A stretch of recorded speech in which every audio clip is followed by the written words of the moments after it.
તારીખ 9/8/1991 દંતાલી આશ્રમમાં ઉપનિષદો ઉપર પ્રવચન.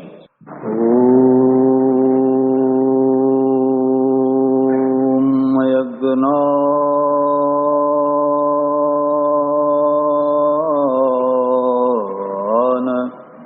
તિમિરાંધસ્ય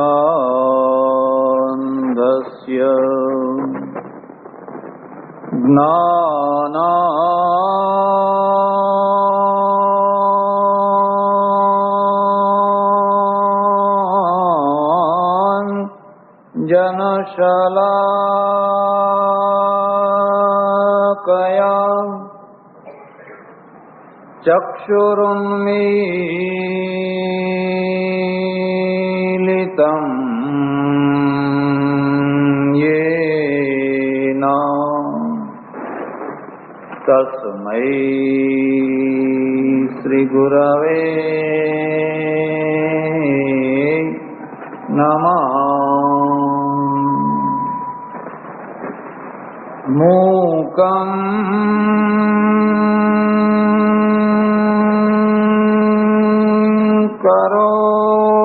કરોતિ વાચાલં પંગું લંઘયતે ગિરિં યત્કૃપાતમહં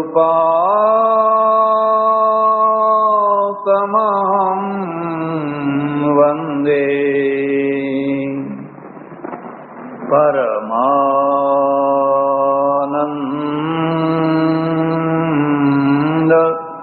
માધવમ.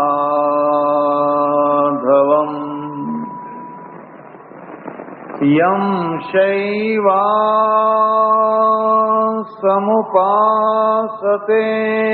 શિવ ઇતિ બ્રહ્મેતિ વેદાંતિનો બૌદ્ધા બુદ્ધ ઇતિ પ્રમાણપટવ કર્તેતિ નૈયાયિકા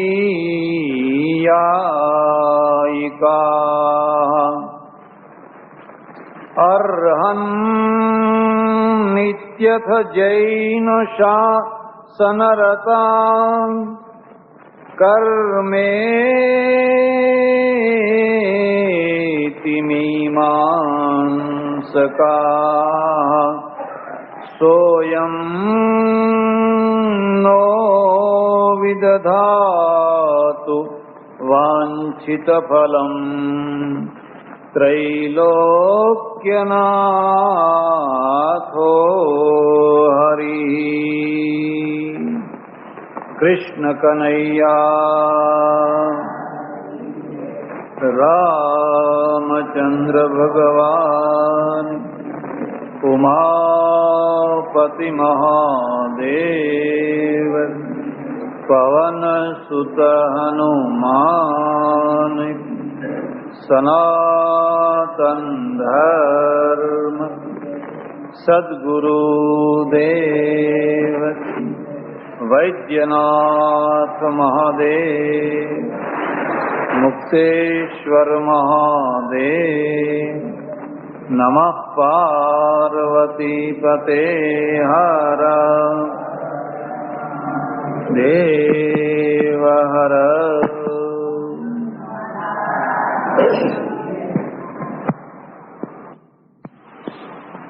ઉપનિષદોની ચર્ચા ચાલી રહી છે. પ્રથમ ઉપનિષદનું નામ ઈશાવાસ્ય ઉપનિષદ છે. તેના પ્રથમ મંત્રની કંઈક થોડીક વ્યાખ્યા કરવામાં આવી.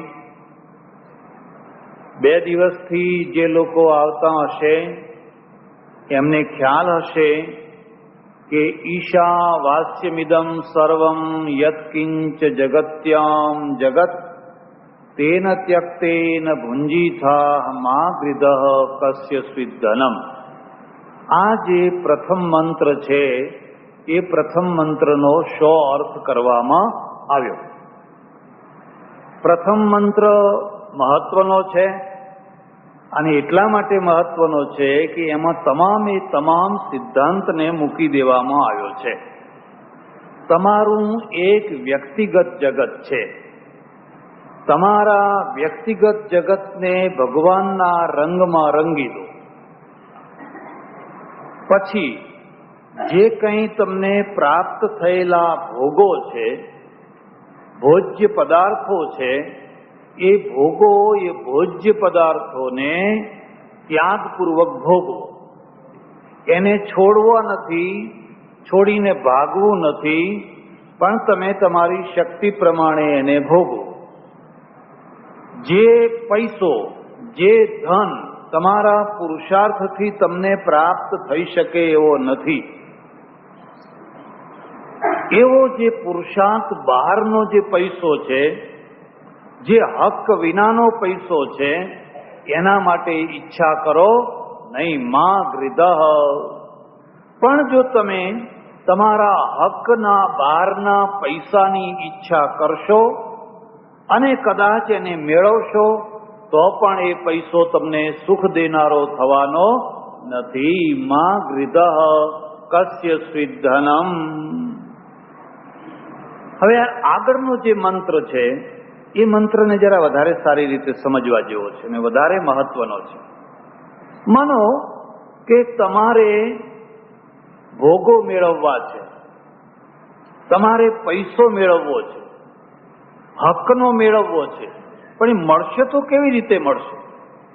એ પ્રાપ્ત થશે તો કેવી રીતે થશે? પૈસો સૌને ગમે છે, સુખ સૌને ગમે છે, તો એ થશે તો કેવી રીતે થશે? આજ બરાબર માઇક નથી ગોઠવ્યું, કોઈ ફેરવી નાખે. એટલે આગળનો જે મંત્ર છે એ મંત્ર એના ઉદ્દેશ્ય માટે લખવામાં આવ્યો છે. કુર્વન્નેવેહ કર્માણિ જીજીવિષેચ્છતમ સમાહ એવં ત્વયિ નાન્યથેતોસ્તિ ન કર્મ લિપ્યતે નરે. બહુ યાદ રાખવા જેવો મંત્ર છે, ઘરમાં લખી રાખવા જેવો મંત્ર છે. પહેલા એનો શબ્દાર્થ કરશો. કુર્વન નેવેહ કર્માણી ઇહ, આ લોકમાં, આ સંસારમાં. કયા સંસારમાં? જગત્યામ જગત, પેલું જે પરમેશ્વરનું રચેલું જગત છે એ જગતમાં શું કરશો? કર્મ કરતા કરતા કુર્વન નેવેહ, એવ શબ્દનો અર્થ નક્કી થાય છે. કર્મ કરતા કરતા જીજીવિષેચ્છતમ સમાહ, 100 વર્ષ સુધી લાંબુ જીવન જીવવાની ઈચ્છા રાખે. 100 વર્ષ સુધી જીવવું છે, પણ કેવી રીતે જીવવું છે? ખાટલામાં પડ્યા પડ્યા નહીં, કર્મ કરતા કરતા. શા માટે એવું કર્મ કરવાનો શો હેતુ છે? એવં ત્વયિ નાન્યથેતોસ્તિ. હે ભાઈ, આ માર્ગ સિવાય બીજો કોઈ માર્ગ તારા માટે છે જ. તું જો કર્મ ત્યાગ કરવા માંગે, કર્મ વિનાનો થઈ જવા માંગે, તો બીજો કોઈ માર્ગ અમારી પાસે. એવં ત્વયિ નાન્યથેતોસ્તિ.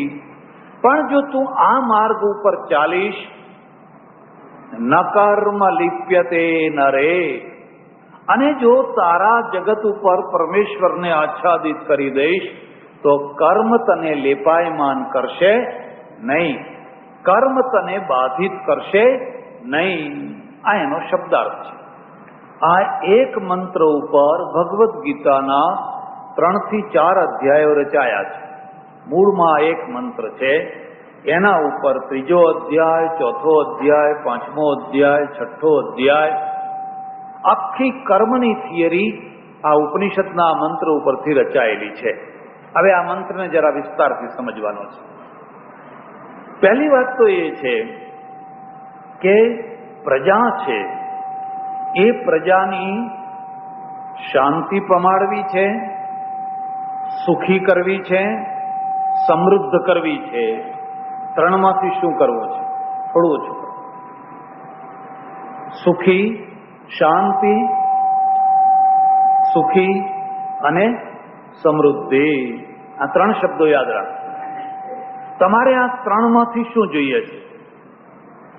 અથવા ત્રણેય જોઈએ છે? આ ત્રણમાંથી તમારે શું જોઈએ છે? તો શાંતિ જેને જોઈતી હોય એના માટે અનિવાર્ય શરત છે, સમતા વિના શાંતિ આવે નહીં. તો તમે સમતા રાખી શકો છો? અને સમતા છે એ અંદરનો ગુણ છે. જો તમે સમતા નહીં રાખી શકો, બેલેન્સ નહીં રાખી શકો, તો તમે શાંતિના અધિકારી થઈ શકશો. કોઈ આશ્રમમાં રહેતા હશો કે કોઈ બંગલામાં રહેતા હશો, કોઈ તીર્થમાં રહેતા હશો કે કોઈ નદી કિનારે રહેતા હશો, અમેરિકામાં રહેતા હશો કે દુનિયાના કોઈ પણ ભાગમાં રહેતા હશો, તમારા અંદરમાં સમતાનો ભાવ થવો જોઈએ. સમતાનો ભાવ એટલે શું? અને સમતા કોણ તોડી નાખે છે? વિષમતા ક્યાંથી આવે છે? રાગ અને દ્વેષ. રાગ અને દ્વેષ. મારા માણસો મને વાલા લાગે છે અને પડોશીના માણસો મને ઝેર જેવા લાગે છે. હવે તમને શાંતિ મળે ખરી? હવે તમને શાંતિ મળે? એટલે શાંતિ માટેની અનિવાર્ય શરત ભગવદ્ ગીતામાં લખ્યું છે, ત્યાગાત શાંતિરનંતરમ સશાંતિ માપનો તિન કામ કામી. ભગવદ્ ગીતાના કેટલાક વાક્યો છે ને એ સુવાક્યો છે. ખાલી આટલા આટલા વાક્યો મેં અહીં લખી રાખેલા છે. અહીંયા તમે જોશો તો મેં લખી રાખેલા છે. સશાંતિ માપનોતિ ન કામ કામી ત્યાગાત શાંતિરનંતરમ. પણ ત્યાગનો અર્થ આપણે શું સ્થૂલ કરી દીધો? બે માણસો હોય ને, દોરડા ખેંચતા હોય, સામસામે નથી પેલી દોરડો ખેંચવાની રમત થતી હોય છે.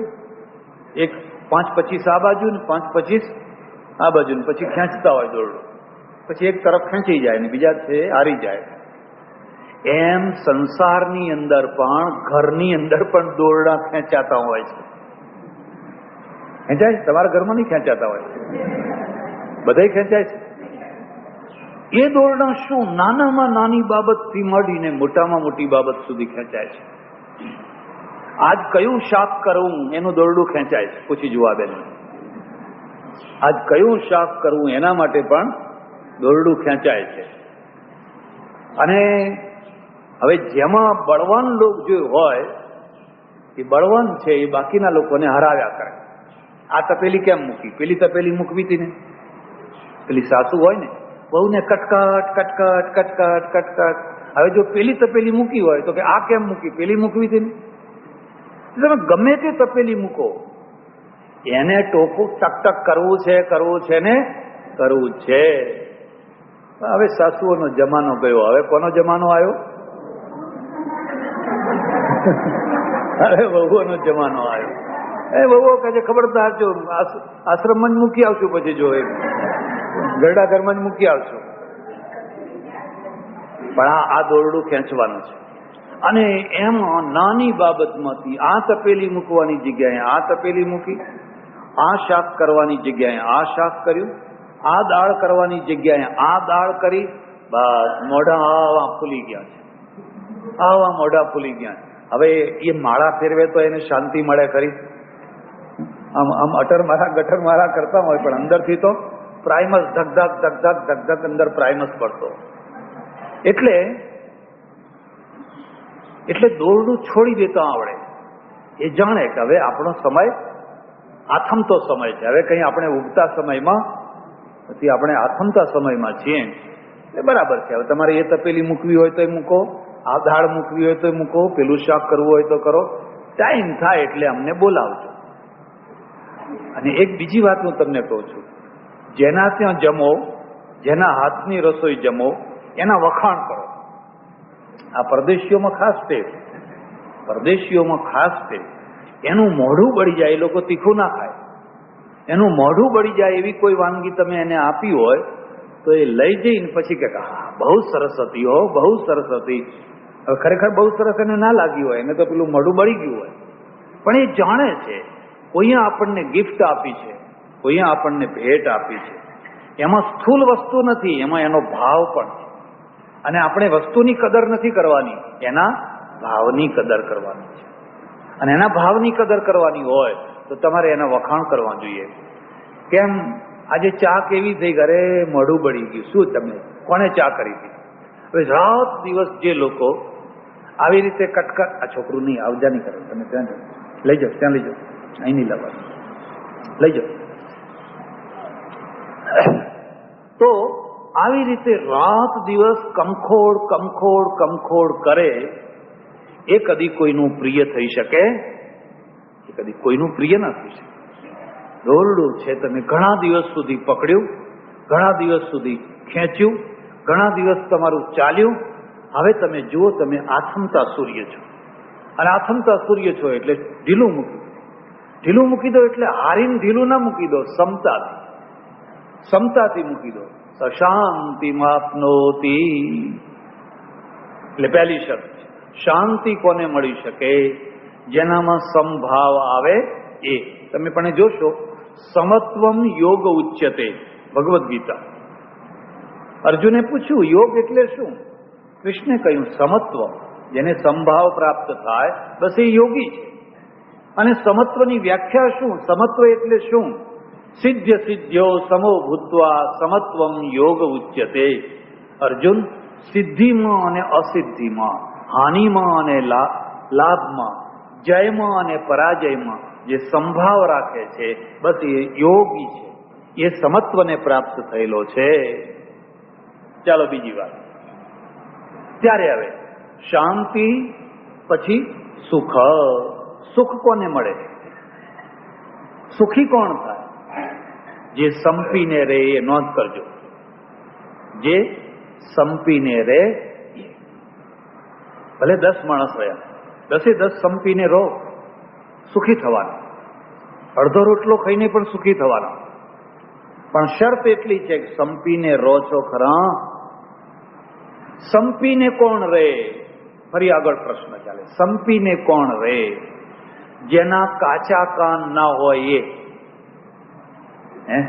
હવે ઘરમાં માણસો ભેગા કર્યા છે, વીણી વીણીને કાચા કાનના ભેગા કર્યા છે. હવે તમારા ઘરમાં સંપ રહે ખરો? કારણ કે બાજુના ચાવીઓ ચડાવનારા તૈયાર જ છે. આજુબાજુ છે ને એ બધા ચાવીઓ ચડાવનારા તૈયાર જ છે. કાચા કાનના માણસો હોય એમના ઘરમાં કદી સંપ હોય? સાસુ લડે, સસરા લડે, જેઠ લડે, દેરાણી લડે, ભલાણું લડે, પણ એ બધું જે હોય એનો સાર એવો કાઢે કે ભાઈ આપણી કંઈક ભૂલ હશે ત્યારે લડ્યા હશે, એમને કંઈક મન દુઃખ થયું હશે, ચાલો હું માફી માંગી લઉં. બસ એ ઘરમાં કોઈ દાડો કુસુમ નહીં થાય. અને વાત વાતમાં જેને રીસ ચડી જતી હશે, વાત વાતમાં જેના મોઢા ચડી જતા હશે, અને મોઢા ચડ્યા પછી પડોશીના ત્યાં જઈને જે બેસતા હશે, આ જોવાનું તમારે. મોઢું ચડ્યા પછી એ ક્યાં બેસે છે? બસ મોઢું ચડ્યું નહીં, પડોશીના ત્યાં જઈને બેઠા નહીં, એમ સમજવાનું કે આ ઘરમાં હવે 12 મહિનામાં એક દિવસ હોળી આવવાની નથી, પણ રોજે દર્શન કર્યા જ કરો હોળી માતાના. જય માતાજી. 12 મહિના તમે હોળીના દર્શન. કાચા કાન ના હોય, જેનામાં ધીરતા હોય, ગંભીરતા હોય, સહન શક્તિ હોય, એ ઘરમાં સંપ રહે. અને જેના ઘરમાં સંપ રહે એ સુખી થાય. બરાબર? મહાદેવ હતા. મહાદેવ, શિવ ને પાર્વતી બંને આકાશ માર્ગે જતા હતા. આકાશ માર્ગે જતા હતા. નીચે જોયું તો એક બ્રાહ્મણે ત્રિપુંડ કરેલું, સરસ મજાની ભસ્મ લગાવેલી, અબોટિયું પહેરેલું, શરીર ઉઘાડું, અને મહાદેવને બિલીપત્ર ચડાવીને તરતનો જ આવેલો. પણ ઘરમાં જુઓ તો કંગાલિયત, બિલકુલ દરિદ્રતા. એટલે પેલી પાર્વતીને દયા આવી. બહેનોને બહુ જલ્દી દયા આવે, ખરું ને? બહેનોનું હૃદય બહુ દયાળુ હોય. પાર્વતીને દયા આવી. શિવને કહે કંઈ જુઓ, કંઈ જુઓ, આ માણસ આટલી આટલી બિલી ચડાવે છે, આટલી આટલી પૂજા કરે છે ને એના ઘરમાં ખાવાનું ઠેકાણું નથી, તમે એને કંઈક આપો, કંઈક આપો એને. એટલે શિવે કહ્યું તું રવા દે, મારા કામમાં તારે દખલ કરવી, મારા કામમાં તારે દખલ કરવી નહીં, તું રવા દે, એ જે છે એ બરાબર છે. હવે દખલ ના કરે એનું નામ પત્ની કહેવાય છે. નોટ કરી લીધું. હે, દખલ કરે નહીં કે આપો છો કે નહીં, એટલે મહાદેવ હાર્યા બિચારા. ભલે તારી મરજી છે તો આપું છું. નીચે ઉતર્યા, પોઠિયો ઉતાર્યો નીચે. એ બ્રાહ્મણની પત્ની અને એનો એક છોકરો, આ ત્રણેય ઉભેલા, અને ઉભેલા ત્રણેય પરસ્પરમાં ચેંચે કર્યા કરે. ઈષ્ટદેવને આવેલા જોઈને રાજી થયા. મહાદેવે કહ્યું, જો આજ હું એમને આવ્યો નથી, તમને ત્રણેયને એક એક વરદાન આપવા આવ્યો છું. જેને જે જોઈએ એ માગી લો. એટલે પેલી સ્ત્રી હતી ને, એને કહ્યું, ઉભા રહો, પહેલા મને માગવા દો. અમને તો આવડતું નથી, મારું જીવન બરબાદ કરી નાખ્યું, મારા બાપને કૂવો ના મળ્યો તો આમના ગળે બાંધીએ. દુખી થઈ ગઈ. એટલે પહેલા મને માગવા દો. એટલે પેલો બ્રાહ્મણ છે ને, દુર્વાસાનો દીકરો સમજો છો? સમસમીલો સિનિયોરિટી મારી. એમ સિનિયોરિટી કોની કહેવાય? સિનિયોરિટી મારીના વચ્ચે ટપકી પડી. મારી ભક્તિથી મહાદેવ આપવા આવ્યા છે, એને કઈ ભક્તિ કરી નથી, પણ છતાં એ કહે છે પહેલા મને આપો, ભલે માગવા દો.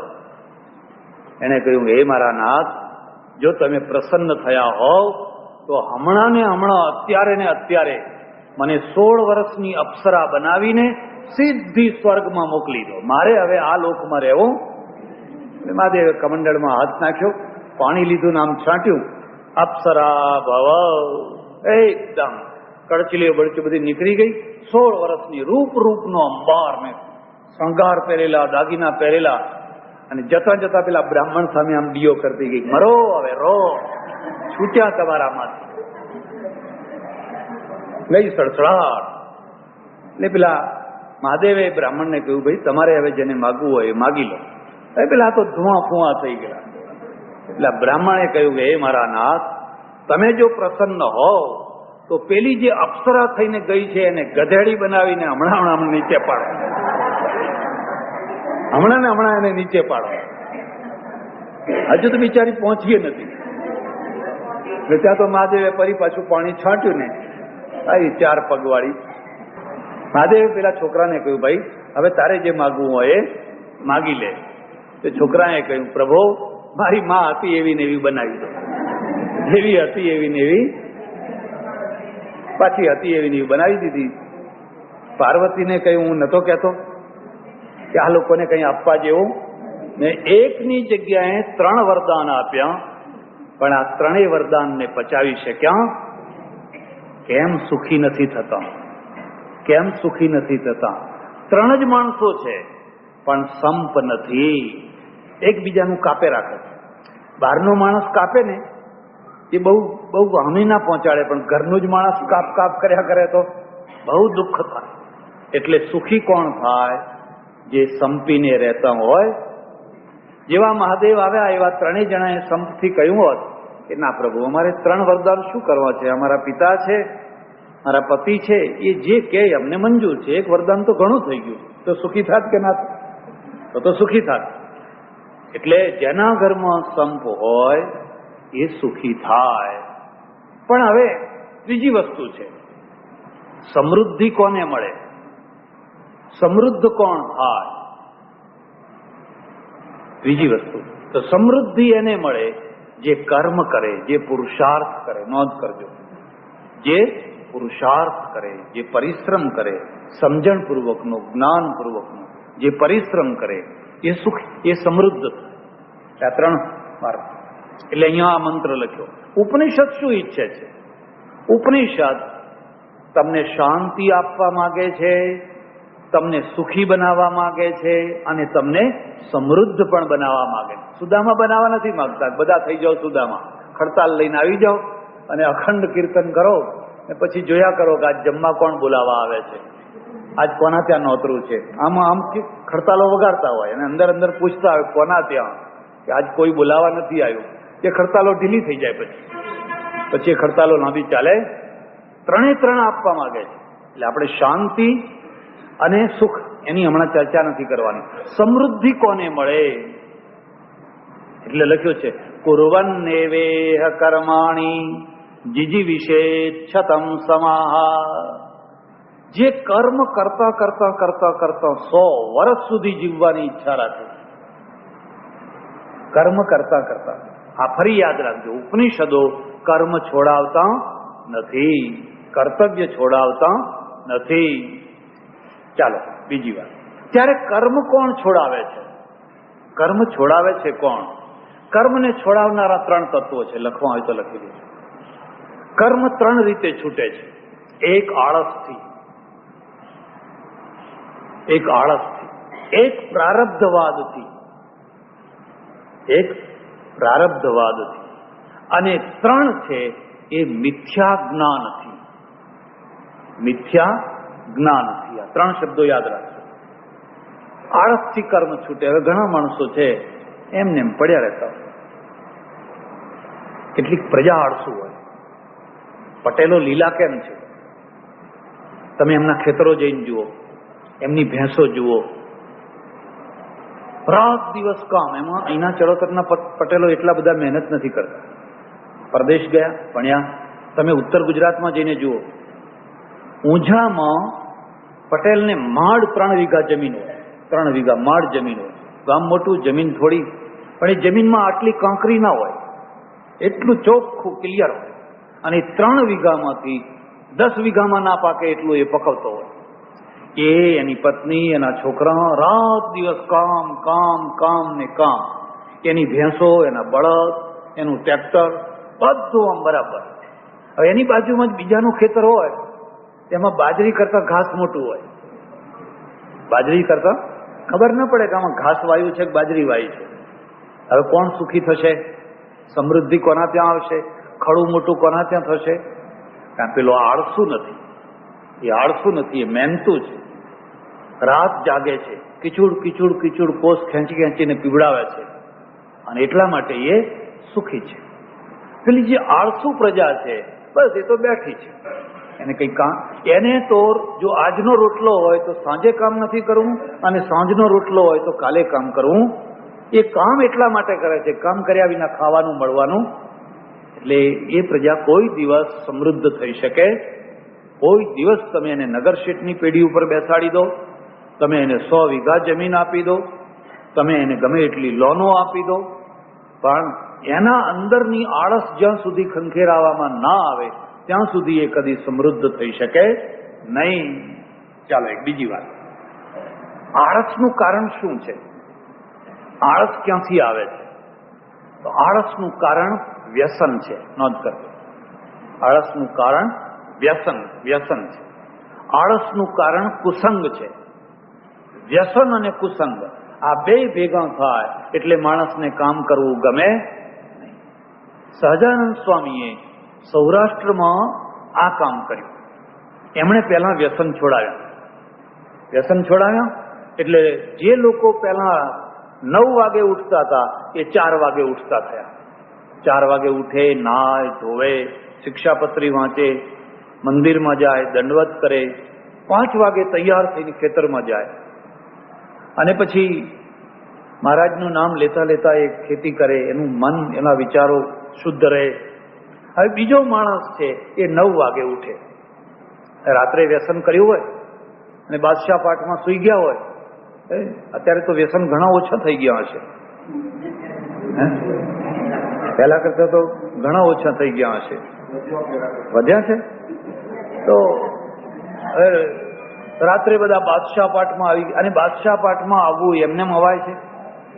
છોકરાનું દૂધ કાપીને, જે 5 રૂપિયા છોકરાના દૂધમાં વાપરવા જોઈએ, જે 5 રૂપિયા છોકરાની ચોપડીઓમાં વાપરવા જોઈએ, જે 10 રૂપિયા છોકરાના કપડામાં વાપરવા જોઈએ, એ દૂધ બંધ, કપડાં બંધ, ચોપડીઓ બંધ. ત્યારે હવે શું કરશો? બસ હવે બાદશાહ થશું, બાદશાહ થશું. એ બાદશાહ થાય એટલે સવારે 9 વાગે ઉઠે, ને ઉઠે એટલે ઉઠતા જ પછી મણમણની જોખે.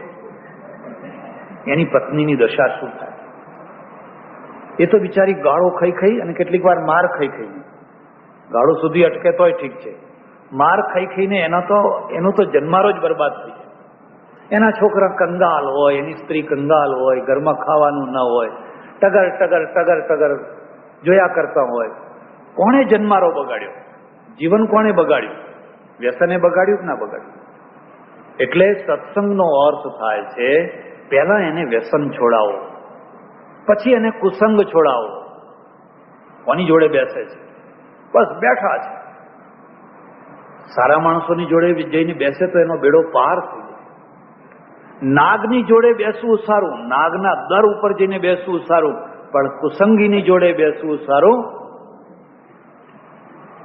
જે માણસના ઘરમાં વ્યસન હોય અને કુસંગ હોય, ગમે તેવા માણસો આવતા હોય, રાત્રે મોડે સુધી બેસતા હોય, ગપ્પા લગાવતા હોય, હવે એમના માટે તમે વારંવાર ચા મૂકો, ફલાણું કરો, આ કરો, તે કરો, એ ઘર બરબાદ થઈ જવાય. એ ઘર કદી આબાદ થઈ શકે નહીં. એટલે બીજી વાત થઈ, આળસ છે એ આળસ કર્મનો દુશ્મન છે. ત્યારે બીજો દુશ્મન કોણ છે? પ્રારબ્ધવાદ. બધું જે હું તમને એક સામાન્ય દાખલો આપું. અમારે ત્યાં બે માર્ગ છે. એક ઋષિ માર્ગ, વૈદિક માર્ગ, અને એક પૌરાણિક માર્ગ. ઋષિ માર્ગમાં શું છે? ઋષિ માર્ગમાં પુરુષાર્થ છે.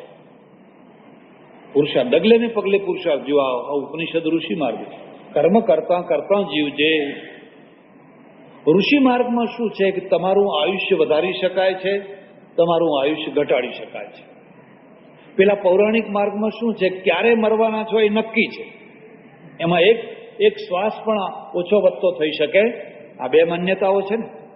એક શ્વાસ પણ ઓછો વધતો થઈ શકે. આ પૌરાણિક માર્ગ છે. આયુર્વેદ કહે છે તમારું જીવન લાંબુ થઈ શકે છે, તમારું જીવન ટૂંકું થઈ શકે છે. જો તમે સંયમપૂર્વક જીવો, જો તમે વ્યવસ્થિત રીતે જીવો, તો તમને તમારી ઉંમર વધવાની છે. અને અત્યારે વધી. તમે જુઓ અત્યારે લોકોની ઉંમર વધી કે ના વધી? પહેલા તો 50-55 મરી જતા માણસો, અને અત્યારે આ દવાખાના થયા વગેરે સારવાર થઈ એટલે લોકો 70-80, તો હવે ઘણા લોકો 80 સુધી પહોંચી જાય છે. એક જ દાખલો તમને આપું. ભારત જ્યારે સ્વતંત્ર થયું ત્યારે 1000 પ્રસૂતિએ 450 છોકરા મરી જતા હતા. 450 છોકરા મરી જતા. અને મરી જતા હતા એના પહેલા તો વધારે મરતા હતા. હવે મરી જતા હતા એટલે આ બાધાઓ થઈ. આ જે બાધાઓ આવી ને, એ બાધાઓ ક્યાંથી આવી? આટલું બધું મોટા પ્રમાણમાં બાળ મૃત્યુ થતું હતું. લોકોએ શું સમજ્યું કે ભાઈ આ માતા મારી નાખે છે. જો આપણે આ ફલાણી માતાની બાધા નહીં કરો તો છોકરું મરી જશે. કદી વૈજ્ઞાનિક એપ્રોચ ના આવ્યો. આ વૈજ્ઞાનિક એપ્રોચ નહીં. છોકરું કેમ મરી ગયું, છોકરું કેમ માદું પડ્યું, બસ દરેક બાબતમાં માતા નડે છે એટલે એના દોરા કરો, ધાગા કરો, જંતર કરો, મંતર કરો, તો જ અમારું ચાલે. નહીં તો અમારે રોટલા કેમાંથી કાઢવા? રોટલા કાઢવા શામાંથી? અમારું એક ઓળખીતું ગામ છે, ત્યાં એક જગ્યા છે નાની સરખી. ત્યાં જવાનું થયું તો આવડી દેરી છે. મેં પૂછ્યું, ભાઈ આ દેરીમાં કયા દેવ છે? મને કે જોરિયા દેવ છે. જોરિયા દેવ? આ તો કઈ શાસ્ત્રમાં કોઈ જગ્યાએ આવા દેવ તો આયા નથી. મને કે મેં ઊભા કર્યા, અમે જ ઊભા કર્યા છે. કેમ? તમે કેમ ઊભા કર્યા? કે અહીં આવીને રહ્યા, પણ ગામ એવું ને કે ના રોટલાનો ભાવ પૂછે, ના ચાનો ભાવ પૂછે. હવે અમારે અહીં રહેવું કેવી રીતે? પછી કે આમાં 600 ઘર પટેલોના છે. આ ગામમાં 600 ઘર પટેલોના છે, અને ઓછામાં ઓછી 600 ભેંસો તો હોય જ. કોઈને 2 હોય, કોઈને 1 હોય, કોઈને ના હોય, તો 600 ભેંસો તો હોય જ. હવે 600 ભેંસોમાંથી રોજની 10-15 ભેંસો તો દોવા ના જ દે. 10-15 ભેંસોને કંઈ એના પીરિયડ હોય, ફલાણું હોય, આ હોય, તે હોય, પગ ઊંચા નીચા કરે. એટલે અમે આ દેવ ઊભો કર્યો કે જેની ભેંસ દોવા ના દેતી હોય એની અહીં બાધા કરવી, ભેંસ દોવા દેશે. એટલે અમે બેઠા દોરા ધાગા કર્યા કરીએ, અને જેટલી ભેંસો દોવા ના દેતી હોય એ બધા અહીં આવે. પછી કે બાપજી એ તો 3-4 દિવસમાં આપોઆપ દોવા દે જ. એને પણ આપણને નથી ઘણી વાર એવો ક્રોધ આવતો, ચીડચીડાપણું આવતું, એટલે 2-3 દિવસમાં દોવા દે. ઘણી વાર તો એવું થાય કે બાંધે તરત જ દોવા દે. એનો સમય પૂરો થઈ ગયો હોય. એટલે હવે તો અમારે રોજ પવાલી ભરીને દૂધ આવે છે અને પૈસા આવે છે, લીલા લહેર છે. ભલું થજુ આ જોરિયા દેવની. જ્યાં સુધી પટેલો છે, જ્યાં સુધી ભેંસો છે, જ્યાં સુધી જોરિયા દેવ છે ત્યાં સુધી અમારા રોટલાને કંઈ વાંધો આવવાનો નથી. તમે અમેરિકામાં જાઓ, કોઈ જોરિયા દેવ છે? અને ભેંસો ગાયો તો ત્યાં વધારે છે, મખણ તમારાથી ત્યાં વધારે ભેગું થાય છે, પણ ત્યાં કોઈ જોરિયા દેવ નથી. અહીંયા બધા ગામે ગામ દેવો છે. એ દેવો ક્યાંથી આવ્યા? અંધશ્રદ્ધામાંથી, વહેમમાંથી. પહેલા 1947નો આંકડો તમે જુઓ, 1450 બાળકો મરી જતા. પછી તો દવાખાના થયા, પ્રસૂતિ ગૃહો થઈ, બ્લડ આપવાનું થયું, ફલાણું થયું, નવા સાધનો થયા. આજે એ પ્રમાણ 125નું છે. ભારતમાં આજે 1000 કેટલા મરે છે? 125. ઘટ્યા તો કેવી રીતે ઘટ્યા? પ્રારબ્ધથી ઘટ્યા, પૂર્વના કર્મોથી ઘટ્યા, દવાખાનાથી ઘટ્યા. હવે ક્વોલિફાઈડ નર્સો આવી, ક્વોલિફાઈડ ડોક્ટરો આવ્યા, એની વ્યવસ્થિત ટ્રીટમેન્ટથી. પહેલા તો બધું ઊંટ વૈદું હતું, મારી નાખે, સેપ્ટિક કરીને મારી નાખે, મરી જાય. હવે 125 છે. એમાં કેરળમાં ખાલી 22 જ છોકરા મરે છે. 1022 કેરળમાં, અને બિહારમાં 150. કારણ કેરળમાં શિક્ષણ વધારે છે, એટલે સમજણ વધારે છે, એટલે 22 જ છોકરા મરે છે. જ્યારે બિહાર છે એ અજ્ઞાન વધારે, એમાં 150 મરે છે. અમેરિકામાં 1015 છોકરા મરે છે, અને જર્મની અને જાપાનમાં ખાલી 7 જ છોકરા મરે છે. ખાલી 7 જ, 1000 ખાલી 7 છોકરા મરે છે. આનું કારણ શું છે? આનું કારણ પુરુષાર્થમાં. આ ઋષિ માર્ગ છે. ઋષિ શું કહે છે? બાળકોને બચાવી શકાય છે, બાળકોને જીવાડી શકાય છે, એમને તંદુરસ્ત બનાવી શકાય છે, તમને તંદુરસ્ત બનાવી શકાય છે, તમારું જીવન લાંબુ કરી શકાય છે. આ બીજી બાજુ પૌરાણિક માર્ગ શું કહે છે? નહીં, કઈ ઘડીએ, ક્યારે, કેવી રીતે, કેમ રીતે, બધું લખેલું છે. અક્ષરે અક્ષર બધું લખેલું છે. ગાડી નીચે કચરાઈને મરવાનું હોય તો એ બધું લખેલું છે. કુવામાં પડીને મરવાનું હોય તો બધું લખેલું છે. આ બે માર્ગ થયા. ખ્યાલ આવ્યો? પુરુષાર્થ માર્ગ અને પ્રારબ્ધ માર્ગ.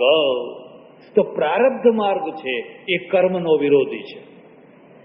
કંઈ કરવાની જરૂર, અરે બેઠા બેઠા બધું આવશે. મહેનત કરીને મરી જાય તો ક્યાં પૈસો મળે છે? અને તમે બેઠા બેઠા બધું તમને મળ્યું રહેશે. મુદ્દો સમજાય? તો જર્મની ઊંચું આવ્યું, જાપાન ઊંચું આવ્યું, પ્રારબ્ધથી ઊંચું આવ્યું કે પુરુષાર્થથી ઊંચું આવ્યું? પુરુષાર્થ. ઇઝરાયલ ઊંચું આવ્યું, પુરુષાર્થથી ઊંચું આવ્યું.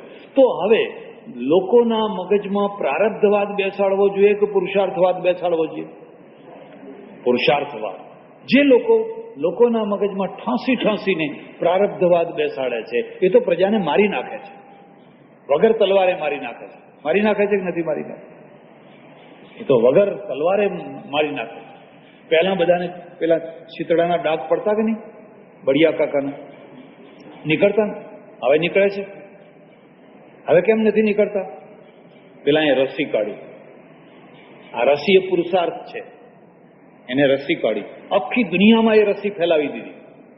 અને હવે ભારતમાં એમ લખ્યું દિવાલે કે 1000 રૂપિયા ઇનામ, જો કોઈ શીતળા પડી આપે એને 1000 રૂપિયા. તો હવે બેયનો માર્ગ કેવો છે? એ લોકો અહીંયા રસી શોધી. આપણે શું કર્યું? શીતળા બાપજીનું એક મંદિર બાંધ્યું. બીજા મંદિર ઓછા હતા તળાવની પાર ઉપર, તો એક બીજું શીતળા બાપજી. આખી તળાવની પાર મંદિરોથી ભરી કાઢવાની. આ દેરી ફલાણી, આ દેરી જોરિયા બાપજી, આ ફલાણા બાપજી, આ ફલાણા બાપજી, આ ફલાણા બાપજી. પેલા એ રસી કાઢી અને આપણે એક દેવી કાઢી દીધી. હવે એની બાધા રાખો, એની માનતા રાખો, એનું ફલાણું કરો, એનું ફલાણું કરો. તો આ શીતળા દેવીનો પ્રચાર થશે કે પેલી રસીનો પ્રચાર થશે? રસી શોધવીને એ આયુર્વેદનો માર્ગ છે, ઋષિનો માર્ગ છે.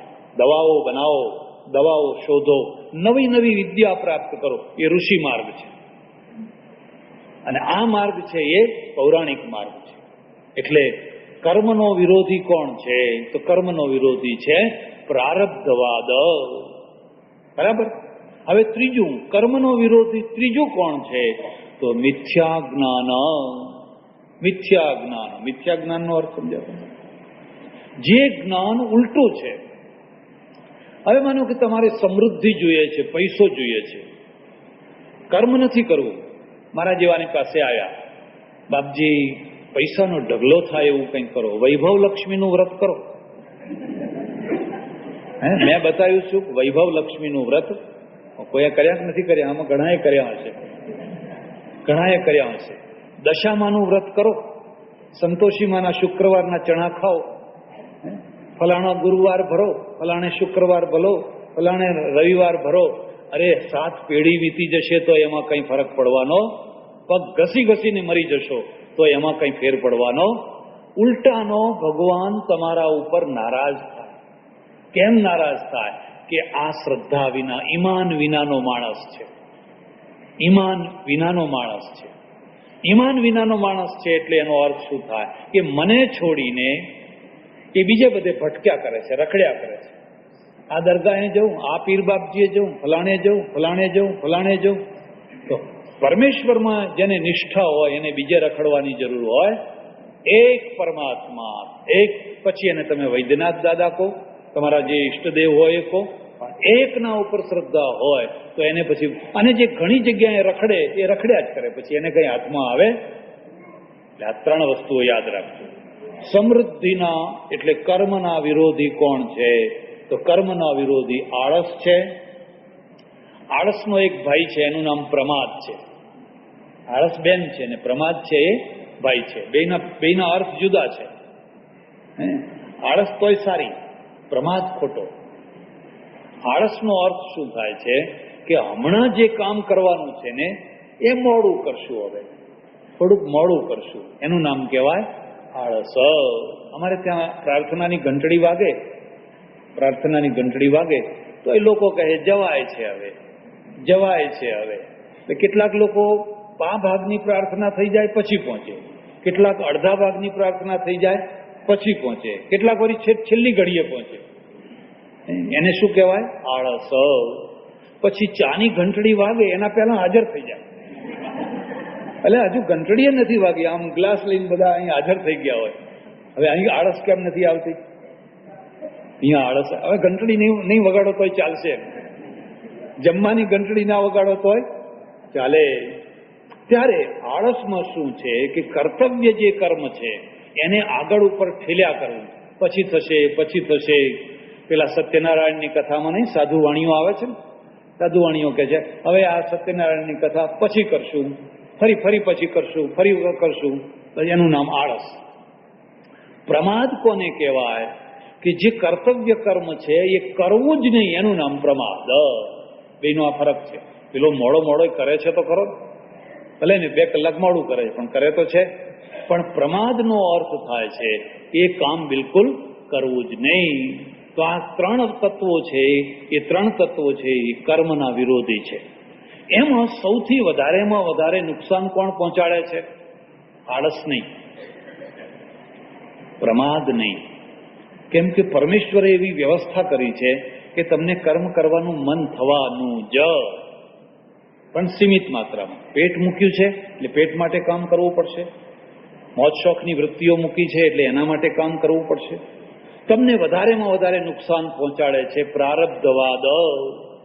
મહારાજ મારો હાથ જુઓ ને, નથી લોકો કહેતા? અને હાથ જોનારાના તડાકા, જ્યારે જુઓ ત્યારે તડાકા ને તડાકા. કોઈ કશો ધંધો ના આવડે તો 2 ધંધા શીખી લેવાના. એક જ્યોતિષ શીખી લેવાનું અને એક દોરા ધાગા પાણી મંતરતા શીખી લેવાનું. ખેરાલુના બાપુ તમારે તે ચાલ્યા જ કરતું. એટલે આ પ્રારબ્ધવાદ છે ને એ બહુ મોટું નુકસાન પહોંચાડે છે. આ કાઠિયાવાડમાં તમે જઈને જુઓ, કાઠિયાવાડના પટેલો આ 40 વર્ષમાં 30 વર્ષમાં કેટલા સુખી થયા. 30 વર્ષમાં તમે જુઓ તો 4 માળના મકાન, ઘરમાં ટેક્સી, ટ્રેક્ટર, સ્કૂટર, સુખી થઈ ગયા. કાઠિયાવાડનો અડધો વેપાર એમના હાથમાં આવી ગયો. કાઢી મૂકીશ તો 30 વર્ષ પહેલા એ કેમ દુઃખી હતા? રજવાડા હતા. રજવાડા એમને ઊંચા આવવા નતા દેતા, શોષણ હતું, ભણ્યા નતા એટલે શાહુકારો ઊંચે નતા આવવા દેતા. અને એના કારણે એના એ પટેલો જુઓ તો કંગાળ હાલતમાં જીવતા. ઘરમાં સારું ગોદડું ના હોય, સારું ઘર ન કરી શકાય. તો આ 30 વર્ષમાં પ્રારબ્ધ બદલાઈ ગયા. જે છોકરાઓ અહીંયા રહેતા હોય અને અહીંયા એને 200 રૂપિયાની નોકરી ના મળતી હોય અને અમેરિકા જાય, અમેરિકામાં 6 મહિના 12 મહિના રહે અને અહીંયા આવે બસ પછી તો એના ત્યાં લાઈન લાગે. કોની લાઈન લાગે? મારી કન્યા લેજો, મારી કન્યા લેજો. કેમ? 1 લાખ રૂપિયા, 100 તોલા. કેમ? જો એ અમેરિકા ના ગયો હોત તો અહીંયા સામેથી 100 તોલા આપવા નીકળે તો કોઈ હા પાડે? આ પુરુષાર્થ છે. અને તમે જુઓ છો આ ચડોતરની અંદર બધી ઘણી કોમો વસે છે. બ્રાહ્મણો રહે છે, વાણિયા રહે છે, ક્ષત્રિયો રહે છે, બીજા બધા ઘણા રહે છે. ખાલી પટેલો જ કેમ ગયા? બીજી કોમો કેમ ના ગઈ? જે યુગાન્ડાથી માંડીને છે અમેરિકા, કેનેડા સુધી જુઓ તો તમને થોડાક વાણિયા મળશે, થોડાક 2-4 બ્રાહ્મણો મળશે, પણ બીજી કોમો કેમ ના ગઈ? પટેલો જ કેમ ગયા? કારણ કે સાહસી કોમ છે. રેતીમાં નાવ ચલાવે, પાણીમાં તો ચલાવે પણ રેતીમાં નાવ ચલાવે. સાહસી કોમ છે. અને જે સાહસી કોમ છે, ઠક્કર, ભાટિયા, ખોજા, પટેલ, સિંધી, આ બધા સાહસી કોમ છે. આ સિંધીઓ આવ્યા, ભીખ માગી કોઈની પાસે? તમારા કરતા પૈસાદાર કેમ થઈ ગયા? તરત જ દુકાનો શરૂ કરી, ફૂટપાથ ઉપર શરૂ કરી, રેલવેમાં પીપરમેન્ટ વેચી. કારણ કે એ પુરુષાર્થી છે. અને જો લમણે હાથ દઈ અને મહારાજ મારો હાથ જુઓ ને, તો તમને મંગળ નડે છે, તમને શનિ નડે છે. બસ હવે એમાંથી કદી ઊંચો આવે? કદી ઊંચા ના આવે. એટલે કુર્વન એવેહ કર્માણી જીજીવિષેચ્છતમ સમા. ઉપનિષદ છે એ પુરુષાર્થ માર્ગી છે. તું કર્મ કરતા કરતા 100 વર્ષ સુધી જીવવાની